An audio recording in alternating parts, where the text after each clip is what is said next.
మీరు కుటుంబాల్లో సంతోషంగా సమాధానంగా ఉంటేనే మీ జీవితాల్లో ఆశీర్వాదం వస్తుంది. కుటుంబాల్లో నెమ్మది కలిగినటువంటి వారు మిగిలిన విషయాలు ఆలోచన చేయగలుగుతారు. రక్షణకు వచ్చి ఇతరులకు సువార్త ప్రకటించగలుగుతారు. ఇతరులను దేవుని మార్గంలో నడిపించగలుగుతారు. కుటుంబంలోనే గలిబిళ్ళు, గందరగోళం, పరిస్థితులు, గొడవలు, కొట్లాట్లుంటే ఏం చేయాలో అర్థం కాక సతమతమైపోతూ ఉంటారు.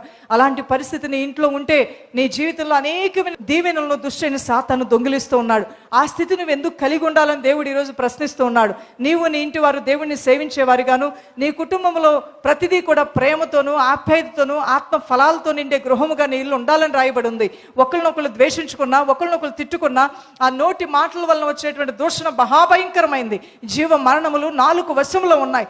నీ ఇంట్లో నువ్వు తిట్టిన తిట్లు వల్లనే వేదన కలుగుతుంది. నువ్వు పెట్టిన శాపాల వల్ల నీ ఇంటి వారికి శాపాలు వస్తున్నాయి. నీ ఇల్లు పాడవపోవటానికి కారణం నీ ప్రవర్తన, నీ నోటి మాటే. కాబట్టి అక్కడ దేవుని సన్నిధి కన్నా చీకటి కార్యాలే ఉంటాయి. కాబట్టి ఆ విషయంలో మనం బహు జాగ్రత్త కలిగి ఉండాలని వాక్యం ద్వారా దేవుడు మాట్లాడుతున్నాడు.